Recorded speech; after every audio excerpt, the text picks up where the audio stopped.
स्वागत करता हूं मैं उनका। विक्रम चौधरी जी हमारे साथ कांग्रेस प्रवक्ता, उनका भी स्वागत करता हूं। अनिल यादव जी हमारे साथ जुड़े हुए हैं, उनका मैं बेहद स्वागत करता हूं।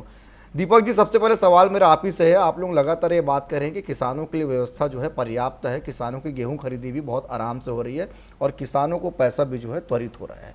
तो सर, कांग्रेस पार्टी फिर आंदोलन क्यों कर रही है किसानों के साथ, और किसान फिर सड़क पर क्यों उतर रहे हैं तमाम चीज़ों को लेकर? कहीं कोई खामियां होगी, इसलिए तो किसान भी सड़कों पर है और कांग्रेस पार्टी भी सड़कों पर है। भाई साहब, किसान कहीं पे भी सड़कों पे नहीं है और कहा जा सकता है कि कांग्रेस पार्टी की सड़कों में नहीं।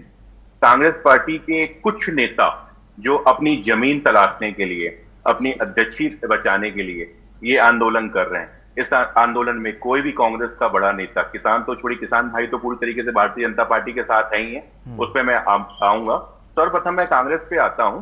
कांग्रेस की कोई भी पार्टी का बड़ा नेता, चाहे वो अजय सिंह राहुल हो, चाहे वो कमलनाथ हो, चाहे अरुण यादव हो, अगर मैं आप इनको देख पाए हो, मैं तो नहीं देख पाया कहीं पे भी इस आंदोलन के साथ हो। दूसरी बार ये आंदोलन इनका पूरी तरीके से फ्लॉप गया। आज सिर्फ और सिर्फ जनता को परेशान करने के अलावा, एम्बुलेंस रोकने के अलावा, मेडिकल सुविधाओं को रोकने के अलावा ये आंदोलन कहीं पे भी जमीनी स्तर पे नहीं था। और अब आते हैं अपन किसान की साथ। तो किसान जितना भी मध्य प्रदेश का किसान हो या भारत देश का किसान हो, वो पूरी तरीके से भारतीय जनता पार्टी के साथ खड़ा हुआ है और भारतीय जनता पार्टी की सरकार जो है किसानों के साथ खड़ी हुई है।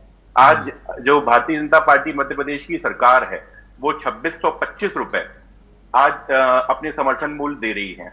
उसके साथ साथ आज इनको तो कांग्रेस को सवाल पूछने का भी अधिकार नहीं है। जिन्होंने किसानों के साथ छल किया हो, 500 रुपए इनके शासनकाल में, इनको याद दिलाना चाहूंगा, इनकी मेमोरी पे थोड़ा सा पीछे जाना चाहेंगे। पूरे 55 साल के इतिहास में मात्र 500 रुपए इन्होंने मूल्य बढ़ाया था और आज की डेट में 20 सालों में भारतीय जनता पार्टी की सरकार ने 1300 रुपए की वृद्धि की है। ये सिर्फ और सिर्फ कर सकती है तो भारतीय जनता पार्टी की सरकार ही कर सकती है। उसके बाद 100 लाख मैट्रिक टन का जो आज अपना टारगेट था, उसमें 80 लाख टन की खरीदी हो चुकी है, उसके स्लॉट बुक हो चुके हैं। मात्र 20 लाख टन की ही खरीदी होना बाकी है, पर ये दूर दूर तक कहीं भी कांग्रेस को नहीं दिखेगा और दिखता भी है तो वो स्वीकार नहीं करेगी, क्योंकि वो सिर्फ और सिर्फ भ्रम की राजनीति से इनको बाहर निकलना पड़ेगा। ठीक है। आज 6,000 रुपए की मध्य प्रदेश सरकार वो सम्मान निधि दे रही है, चाहे 6,000 रुपए आपकी केंद्र सरकार सम्मान निधि दे रही है। ये सिर्फ और सिर्फ भारतीय जनता पार्टी की सरकार में ही संभव हुआ है। तो निश्चित रूप से उनको सवाल पूछने का दूर दूर तक कोई अधिकार नहीं है। हाँ, उनको माफी जरूर मांगनी चाहिए प्रदेश की जनता से, उनको क्षमा याचना जरूर करना चाहिए, उनको आंदोलन नहीं, उनको प्रार्थना सभा करनी चाहिए और उसमें हाथ जोड़ के सारे कांग्रेस को, नेतृत्व को माफी मांगना चाहिए कि हमने सिर्फ और सिर्फ आपके साथ छल किया।